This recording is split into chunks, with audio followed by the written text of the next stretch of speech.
प्रेम यानी स्नेह, लगाव, चाहत, अनेक नाम हैं इस भावना के। हम सब किसी ना किसी से प्रेम करते हैं। माता पिता से, प्रेयसी से या पत्नी से, संतानों से, परिवार या मित्रों से। माता पिता से हमें सुरक्षा प्राप्त होती है, पत्नी या प्रेयसी से आधार प्राप्त होता है, संतानों से अभिमान और परिवार तथा मित्रों से संतोष मिलता है। अर्थात जीवन में सारे सुखों का अनुभव हमें प्रेम से ही प्राप्त होता है।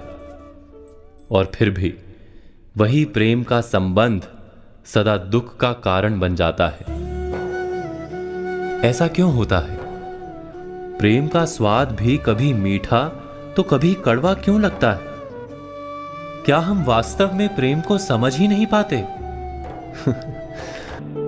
इसे समझने के लिए हमें स्मरण करना होगा प्रेम या चाहत के अनुभव का। क्या विचार चलते हैं हमारे मन में जब हम किसी से प्रेम करते हैं?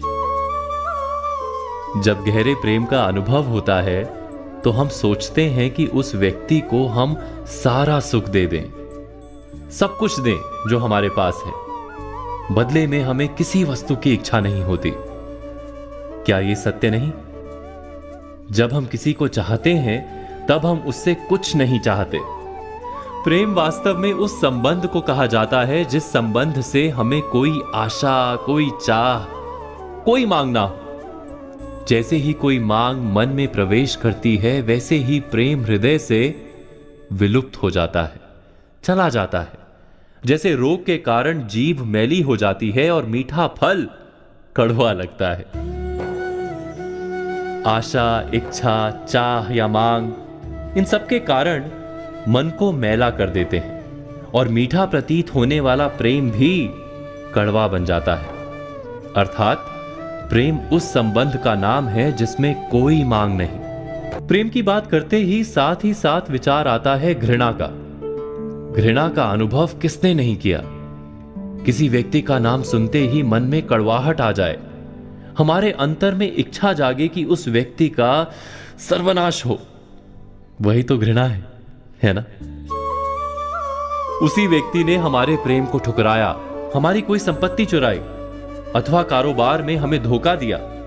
ऐसे कई कारण भी हम सोच लेते हैं। लेकिन क्या वास्तव में किसी के कार्य का हमारी घृणा से कोई संबंध है? विचार कीजिए। एक धर्म के मानने वालों को दूसरे धर्म के मानने वालों के प्रति घृणा होती है। वहां तो किसी ने दूसरे को सीधा नुकसान नहीं पहुंचाया। हमारे मन में किसी के लिए घृणा क्यों जन्म लेती है? क्या इसका संबंध किसी के कार्य से है या सिर्फ हमारे मन से है? विश्व के सारे धर्म तो प्रेम और शांति का संदेश देते हैं, है ना? वास्तव में जब कोई प्रेम संबंध तोड़ता है तो हमें डर लगता है कि हम जी नहीं पाएंगे। कोई कारोबार में धोखा देता है तब हमें डर लगता है कि हम गरीब हो जाएंगे। किसी दूसरे धर्म के मानने वाले को जब मिलते हैं तो हमें भय लगता है कि हमारी श्रद्धा डगमगा ना जाए। अर्थात हमारी घृणा का संबंध किसी की मान्यता अथवा कार्य से नहीं जुड़ा है, वो केवल हमारे हृदय के भय अथवा डर से जुड़ा है। जिसके हृदय से डर चला जाता है, जो पूरी तरह निर्भय हो जाता है, वो किसी से भी घृणा कर ही नहीं सकता। और डर के पार जाना अनिवार्य है, क्योंकि डर वो दीमक है जो मनुष्य की आत्मा को खा जाता है।